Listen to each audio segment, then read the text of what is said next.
प्रेरित चरित अध्याय 3 पद संख्या 1 से 10 तक। पेतरुस और यूहन्ना तीसरे पहर की प्रार्थना के समय मंदिर जा रहे थे। लोग एक मनुष्य को ले जा रहे थे जो जन्म से लंगड़ा था। वे उसे प्रतिदिन लाकर मंदिर के सुंदर नामक फाटक के पास रखा करते थे, जिससे वह मंदिर के अंदर जाने वालों से भीख मांग सके। जब उसने पेतरुस और यूहन्ना को मंदिर में प्रवेश करते देखा तो उनसे भीख मांगी। पेतरुस और यूहन्ना ने उसे ध्यान से देखा। पेतरुस ने कहा, हमारी ओर देखो, और वह कुछ पाने की आशा से उनकी ओर देखता रहा। किंतु पेतरुस ने कहा, मेरे पास न तो चांदी है और न सोना, बल्कि मेरे पास जो है वही तुम्हें देता हूँ। ईसा मसीह नाजरी के नाम पर चलो। और उसने उसका दाहिना हाथ पकड़कर उसे उठाया। उसी क्षण लंगड़े के पैरों और टखनों में बल आ गया। वह उछलकर खड़ा हो गया और चलने फिरने लगा। वह चलते उछलते तथा ईश्वर की स्तुति करते हुए उनके साथ मंदिर आया। सारी जनता ने उसको चलते फिरते तथा ईश्वर की स्तुति करते हुए देखा। लोग उसे पहचानते थे। यह वही था जो मंदिर के सुंदर फाटक के पास बैठकर भीख मांगा करता था। और यह देखकर कि उसे क्या हुआ है, वे अचंभे में पड़कर चकित थे।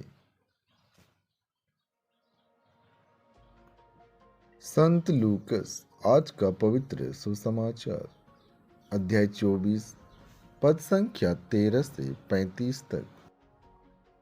उसी दिन दो शिष्य इन सब घटनाओं पर बातें करते हुए इमाउस नामक गांव जा रहे थे। वह यरूशलेम से कोई 4 कोस दूर है। वे आपस में बातचीत और विचार विमर्श कर ही रहे थे कि ईसा स्वयं आकर उनके साथ हो लिए। परंतु शिष्यों की आंखें उन्हें पहचानने में असमर्थ रही। ईसा ने उनसे कहा, आप लोग राह चलते किस विषय पर बातचीत कर रहे हैं? वे रुक गए।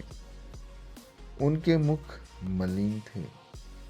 उनमें एक क्लेओपस ने उत्तर दिया, यरूशलेम में रहने वालों में आप ही एक ऐसे हैं जो यह नहीं जानते कि वहां इन दिनों क्या क्या हुआ है।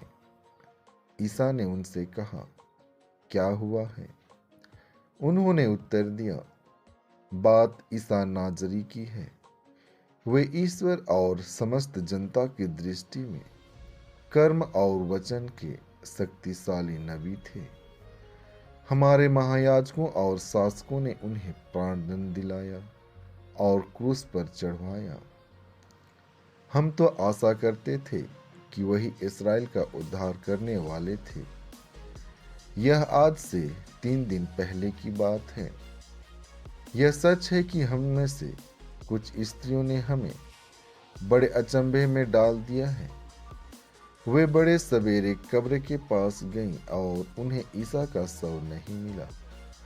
उन्होंने लौटकर कहा कि उन्हें स्वर्गदूत दिखाई दिए।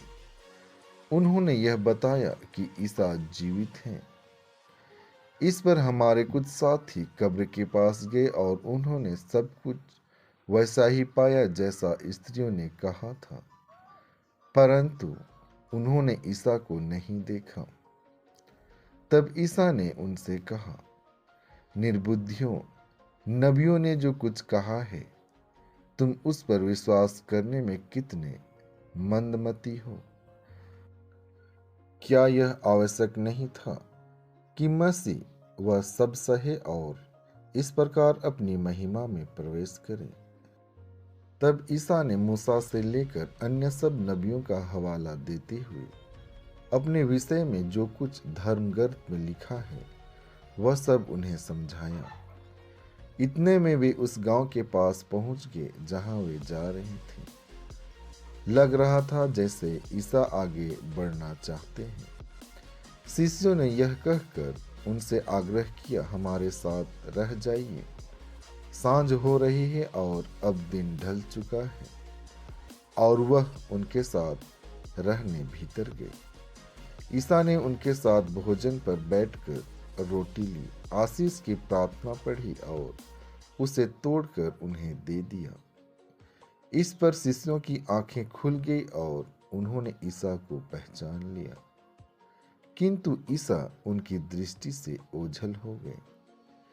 तब शिष्यों ने एक दूसरे से कहा, हमारे हृदय कितने उद्दीप्त हो रहे थे जब वे रास्ते में हमसे बात कर रहे थे और हमारे लिए धर्म ग्रंथ की व्याख्या कर रहे थे। वे उसी घड़ी उठकर यरूशलेम लौट गए।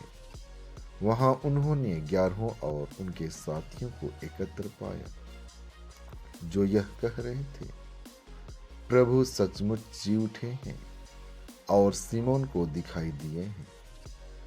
तब उन्होंने भी बताया कि रास्ते में क्या क्या हुआ, और उन्होंने ईसा को रोटी तोड़ते समय कैसे पहचान लिया। आमीन।